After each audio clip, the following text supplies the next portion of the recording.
میں سناؤں، ایک بہت بڑے عالم عبداللہ ابن المبارک رحمۃ اللہ علیہ، وہ بیمار ہوئے، مرض موت میں سکرات کا وقت شروع ہو گیا، تو ان کے پاس جو بیٹھے تھے انہوں نے کلمہ پڑھنا شروع کیا، تو حضرت نے کلمہ پڑھ لیا، حضرت عبداللہ ابن مبارک نے کلمہ پڑھ لیا۔ حضرت کے کلمہ پڑھنے کے بعد بھی وہ کلمہ پڑھے جا رہا ہے، تو حضرت نے اس سے کہا سن مسئلہ سمجھ، دیکھو مرض موت میں سکرات شروع ہو رہی، مسئلہ سمجھا رہے، اس سے کہا دیکھ مسئلہ سمجھ، وہ جو حدیث شریف ہے کہ لقنوا موتاکم لا الہ الا اللہ، اور وہ حدیث شریف جو ہے کہ من کان آخر کلامہ لا الہ الا اللہ دخل الجنہ، اس کا مطلب یہ ہے کہ تیرے پڑھانے پر جب میں نے پڑھ لیا تو اب میں جب تک زندہ رہوں اور کوئی دوسری بات نہ بولوں، بس میرا یہی آخری قول ہے، اب بار بار مجھے مت پڑھوا اور مجھے پریشان مت کر، بس یہ مسئلہ بیان کر چکے اور روح قبض ہو گئی، یہ مسئلہ بیان کر چکے اور روح قبض ہو گئی۔ یعنی کس حال میں کتنے حاضر دماغ ہیں کہ اس وقت بھی حدیث کا مطلب سمجھا کر گئے۔ انہی کے زمانے کے بہت بڑے محدث ہیں، اب محدث ابو زرعہ رحمۃ اللہ علیہ، امام بخاری اور مسلم، امام مسلم علیہ الرحمہ نے جب اپنی صحیح یہ کتاب حدیث کی لکھی تھی تو اس کو تصحیح کرانے کے لیے ابو زرعہ کے پاس لے گئے تھے، اور ابو زرعہ نے دیکھ کر جب اسے کہا کہ رائٹ، تب انہوں نے لوگوں کے سامنے مسلم شریف پیش کیے، اس درجے کے وہ آدمی تھے۔ مرض موت شروع ہوا، بڑے بڑے علماء پاس میں سب شاگرد، اب یہ استاد کو کیسے کلمے کی تلقین کریں؟ ہمت نہیں ہوتی، شرم آتی کہ استاد کو کہیں کلمہ پڑھو۔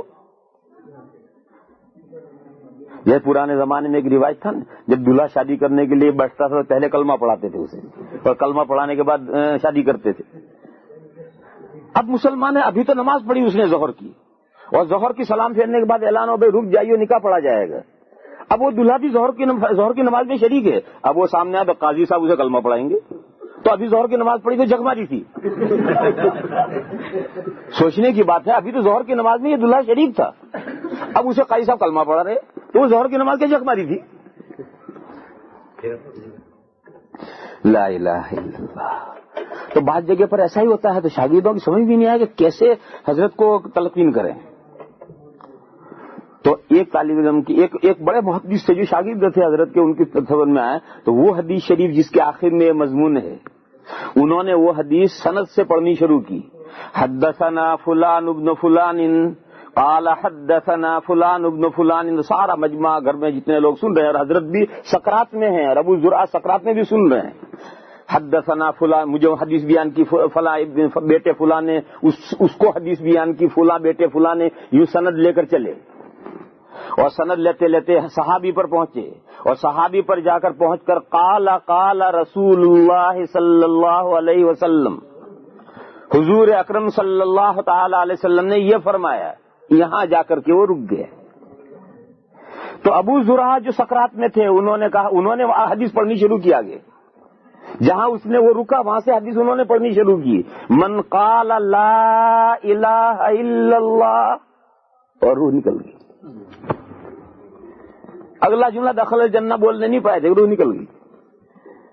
تو وہ حدیث شریف پڑھنی شروع کی انہوں نے، وہ سند لایا تاکہ سند سے ان کو حدیث یاد آئے، تو وہ حدیث لا کر یہاں چھوڑ دی، تو انہوں نے پڑھنا شروع کی کہ جس نے اپنے منہ سے کہا لا الہ الا اللہ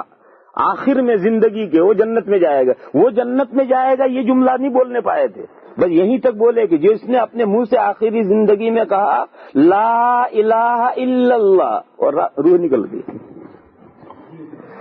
تو بڑے لوگوں کے عجیب عجیب قصے ہیں، بڑے بڑے عجیب معاملات ہیں۔